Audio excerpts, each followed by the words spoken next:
From Delaware's most award-winning radio news team, this is WDEL Video News.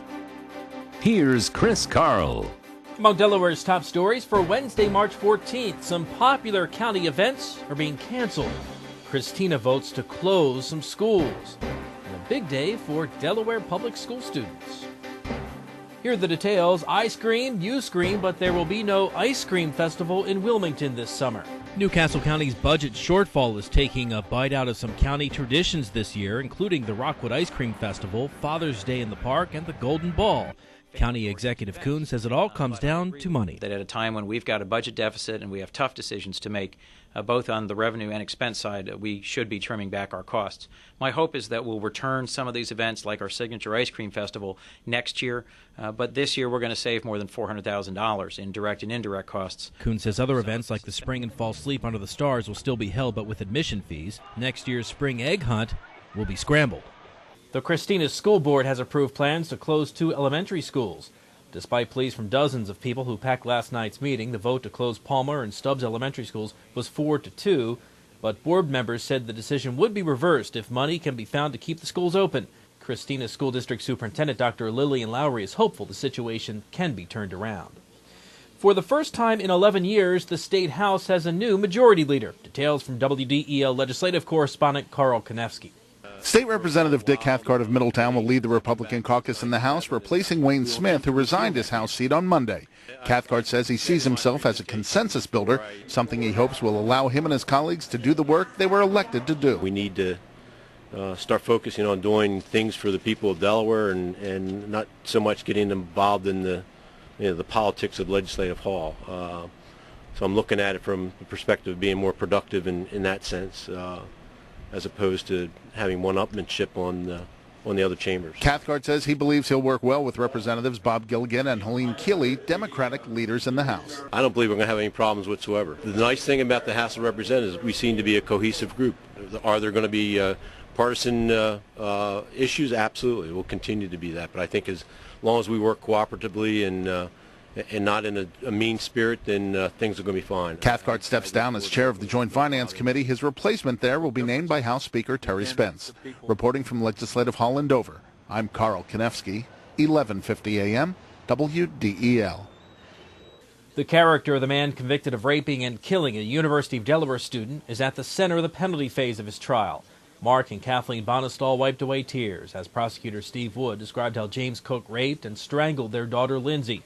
Wood told jurors that Lindsay was helpless and defenseless, was not a threat to Cook, and that he didn't have to kill her, and that's an aggravating factor that requires the death penalty. Defense attorney Kevin O'Connell asked the jury to have empathy for a man who was viciously beaten and neglected by his mother and was told he was worthless, but who loved his 11 children, and what a loss it would be to them if their father were executed. Cook chose not to be in the courtroom for this part of the trial. No raise for some county employees. WDEL News continues in a moment. It's now easier and more convenient than ever to pick up your dart cards with Acme. Nearly 1 year after a 13-year-old Wilmington boy was shot, a Newcastle man is found guilty. A jury in Superior Court yesterday returned guilty verdicts for attempted murder and possession of a deadly weapon against Anthony White. The child was shot on March 16, 2006, in the 300 block of East 8th Street. City police believe the boy was shot after he was involved in a fight a few weeks earlier. No date yet on when White will be sentenced. The possibility of retrofitting Wilmington high-rise buildings with fire sprinkler systems is no longer being considered, but the city has other plans. The city began considering those plans after 2 high-rises caught fire last year. The fire at the Devon left 1 person dead. No one died in a fire at Crestview Apartments, but damage was extensive. Mayor Baker says the cost of installing sprinklers in city high-rises, about $12 million, is the responsibility of the owners, not taxpayers. Baker says the city is focusing on a new plan to protect residents, including requiring drills to evacuate those buildings every 2 years. More than 50 county employees won't be getting a pay raise this year. WDEL's Ken Grant reports. By a vote of 8-4, Newcastle County Council passed an ordinance to freeze 55 salaries in county government. The move came at the request of County Executive Chris Coons. I took the tough step of asking Council President Clark to sponsor an ordinance that would roll back those COLAs and merit step increases as part of a whole package of difficult measures we're taking to rein in our spending in a year where our projected revenue is dropping by 15% from the real estate transfer tax. The measure faced opposition from members of County Council, including Councilman George Smiley, who said the measure just isn't fair. Quite honestly, I just think this was a knee-jerk reaction to get publicity, and I think it's wrong.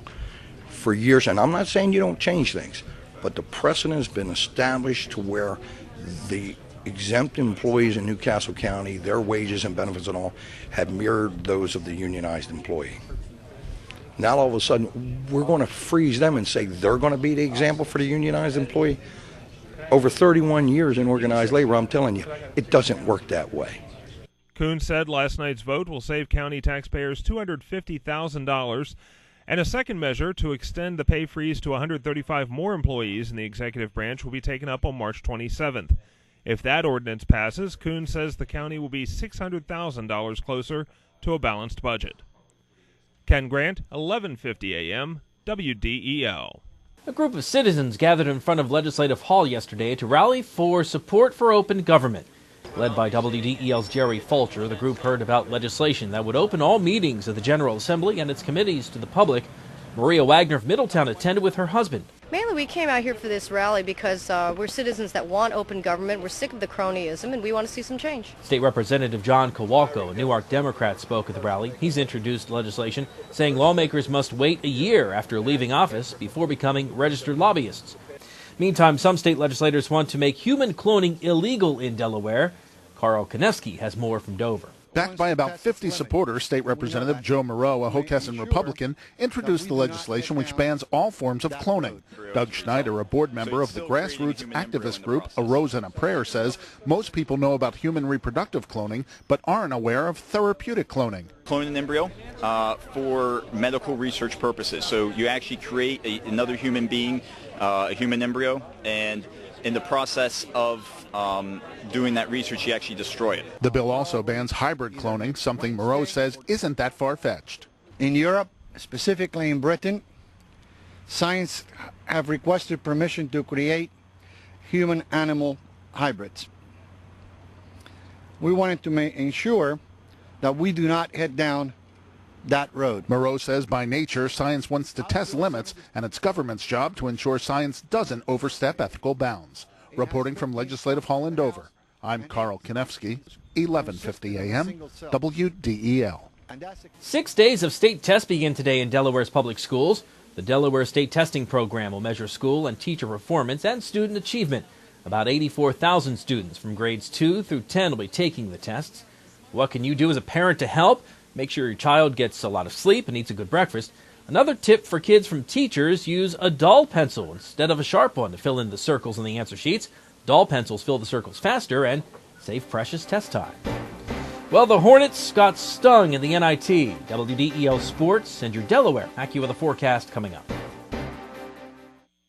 I'm Peter MacArthur. I'm Melanie Armstrong, and here are Delaware's top stories at the top of the hour. The most complete coverage of the news that matters in Delaware every weekday morning, 5:30 to 9 on 1150 AM WDEL. In WDEL Sports, Delaware State's stay in the NIT was a short one. The Hornets fell behind 39-13 at the half, and West Virginia rolled to a 74-50 first-round win. Joshua Blunt led the Hornets with 19 points as their season comes to an end. The Sixers' 7-game winning streak ended last night as well with a 104-92 loss to Atlanta. Andre Iguodala had 18 for the Sixers, but Willie Green, Samuel Dalembert, and Stephen Hunter combined for just 15. And Mike Modano's 500th career goal turned out to be the game winner as the Dallas Stars edged the Flyers 3-2. Your WDEL Delaware AccuWeather forecast: clouds and sun today with chance of an afternoon shower, a high reaching 72. Tonight, mostly cloudy, low 53. Tomorrow, clouds, couple of showers, maybe a thunderstorm with a high of 66, then much colder Friday through the weekend. Get news updates throughout the day. Delaware's top stories at the top of the hour on 1150 AM WDEL or anytime right here at WDEL.com, including news video from Delaware and around the world from WDEL and the Associated Press. I'm Chris Carl. Thanks for watching.